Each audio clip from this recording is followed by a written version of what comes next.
Throughout history, there have been countless unexplainable stories, events, and moments captured on audio.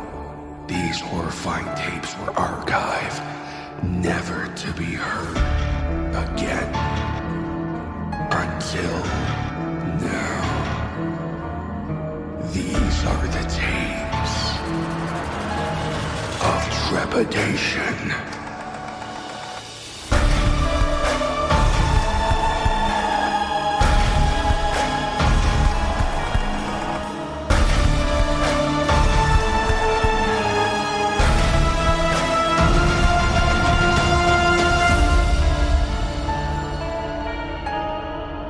Tape number 8. Side A. Maybe Lovecraft was onto something.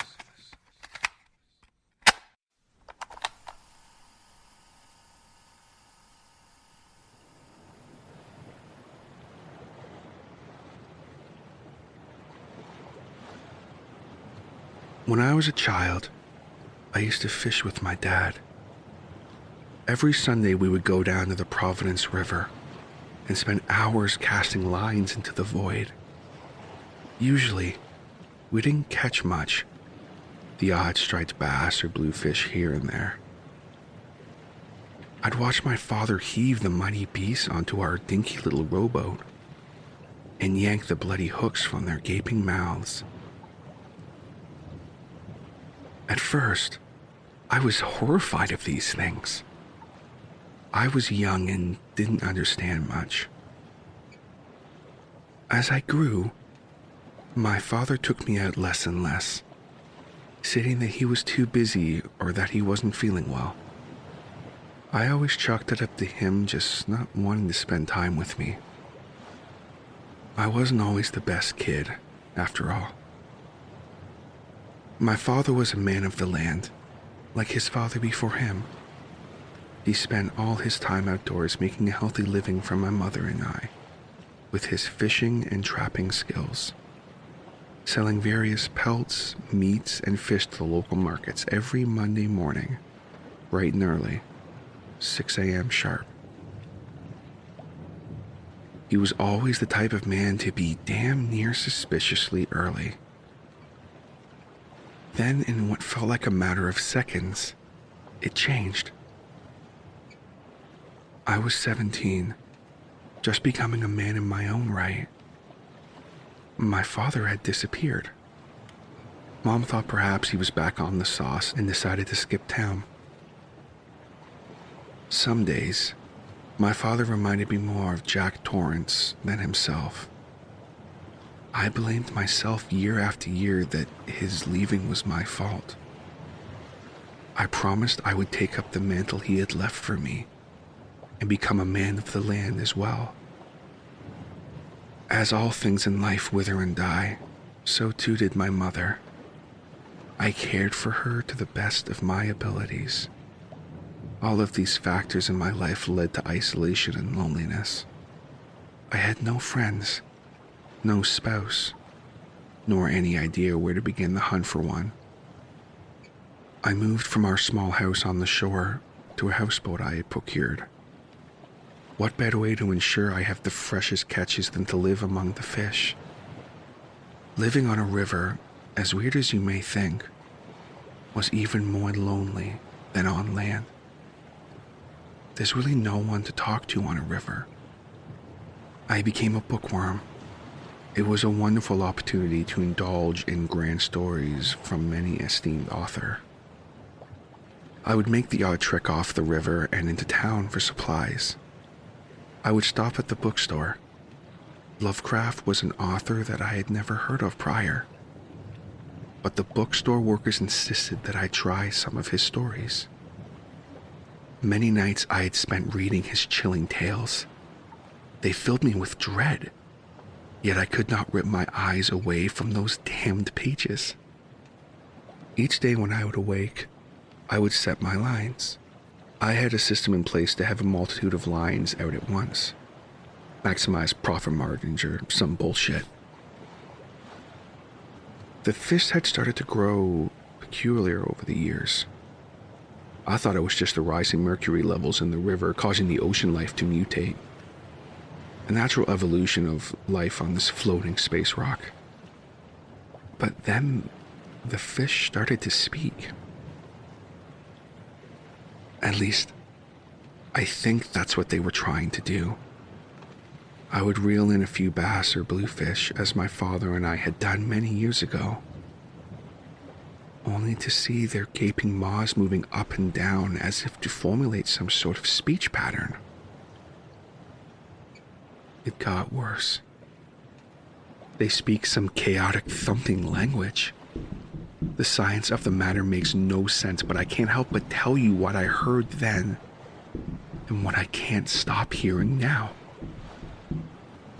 Like drums beating inside these aquatic beasts, rhythmically speaking to me. It catches me in a trance every time it's heard, and it takes all of my willpower to break free. When things were at their worst, I assumed I would have just been brought to the depths by the siren songs of these foul creatures. I can't call them fish anymore. They stare, they speak, they get inside my head. This song keeps me enraptured.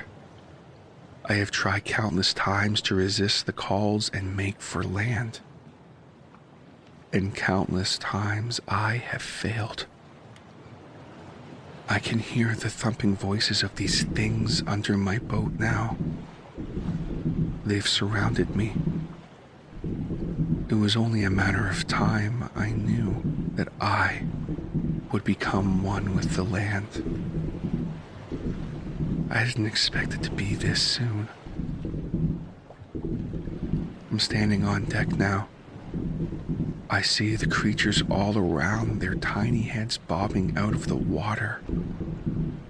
That rhythmic hell still pounding away. That siren song telling me to jump in, to become one with the land. The most peculiar part of this entire thing is I can hear my dad's voice in the thumping. I think Lovecraft was on to something.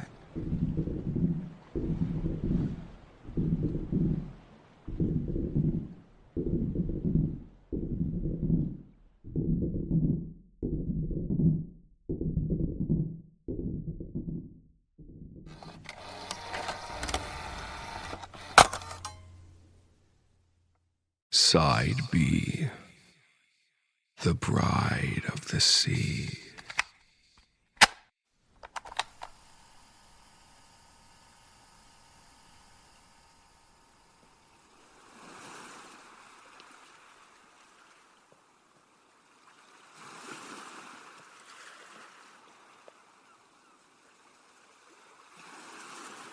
Black loom the crags of the uplands behind me. Dark are the sands of the far-stretching shore. Dim are the pathways and the rocks that remind me, sadly, of years in the lost nevermore. Soft laps the ocean on wave-polished boulder. Sweet is the sound and familiar to me.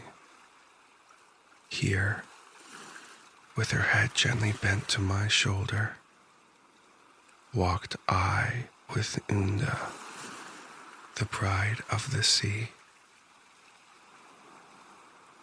Bright was the morn of my youth when I met her, sweet as the breeze that blew in o'er the brine. Swift was I captured in love's strongest fetter, glad to be hers, and she glad to be mine. Never a question asked I where she'd wandered. Never a question asked she of my birth. Happy as children we thought not nor pondered, glad with the bounty of ocean and earth. Once when the moonlight played soft mid the billows, high on the cliff o'er the waters we stood. Bound was her hair with a garland of willows, plucked by the fount in the bird-haunted wood. Strangely, she gazed on the surges beneath her, charmed by the sound or entranced by the light. Then did the waves a wild aspect beneath her, stern as the ocean and weird as the night. Coldly she left me, astonished and weeping, standing alone mid the region sea blessed. Down, ever downward, half gliding, half creeping, stole the sweet Unda in oceanward quest. Calm grew the sea, and tumultuous speeding turned to a ripple as Unda the fair trod the wet sands in affectionate greeting, beckoned to me and no longer was there. Long did I pace by the banks where she'd vanished, high climbed the moon and descended again. Gray broke the dawn till the sad night was banished. Still arched my soul within its infinite pain. All the wide world have I searched for my darling, scoured the far deserts and sailed distant seas. Once on the wave while the tempest was snarling, flashed a fair face that brought quiet and ease. Even in restlessness onward I stumble, seeking and pining, scarce heeding my way. Now have I strayed where the wide waters rumble, back to the scene of the lost yesterday. Lo, the red moon from the ocean's low hazes rises in ominous grandeur to view. Strange is its face as my tortured eye gazes o'er the vast reaches of sparkle and blue. Straight from the moon to the shore where I'm sighing grows a bright bridge made of wavelets and beams. Frail may it be, yet how simple the trying, wandering from earth to the orb of sweet dreams. What is yon face in the moonlight appearing? Have I last found the maiden that fled? Out on the beam bridge my footsteps are nearing, her whose sweet beckoning hastens my tread. Currents surround me and drowsily swaying. Far on the moon path I seek the sweet face. Eagerly hasting, half panting, half praying forward, I reach for the vision of grace. Murmuring waters about me are closing. Soft the sweet vision advances to me. Done are my trials, my heart is reposing. Safe with mind, the bride of the sea.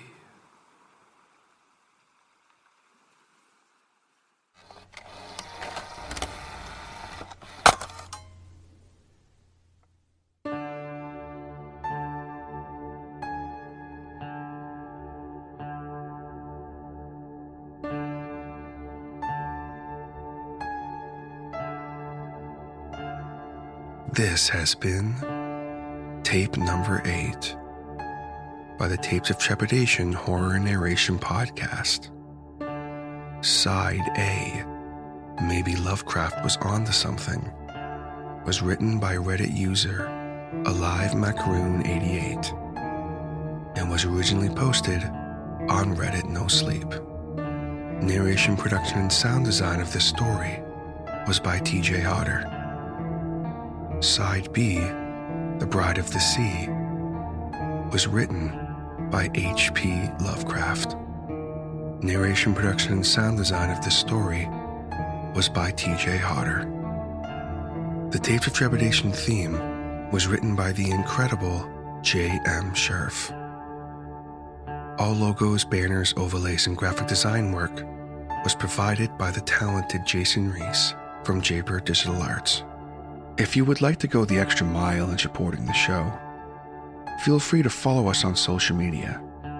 We have Facebook and Instagram, both under Tapes of Trepidation Podcast. And if you want to go that little bit further,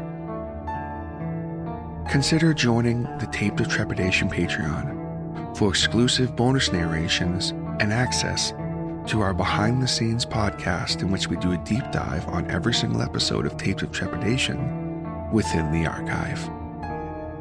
On top of access to that content, you will also get a shout-out on every single episode of Tapes of Trepidation, just like my current patrons. We have the OG patron, Kelly Sisson, Neil Skrupa of Neurotic Voice, Doozer Pendon, Roden Komori, and Eric Phones. I can't thank you guys enough for all the support at this point in the podcast. It truly means the world to me, and I appreciate you guys so very much. Much more to come for Patreon. If you have a story you would like to submit or a question regarding the show, please contact us at tapesoftrepidation@gmail.com. All content used on Tapes of Trepidation is either original, used with permission, or is available under a Creative Commons license. All rights reserved unless otherwise stated. This podcast and its content may not be redistributed or rebroadcasted without the express written consent of Tapes of Trepidation and the story's author. Thank you so much for listening.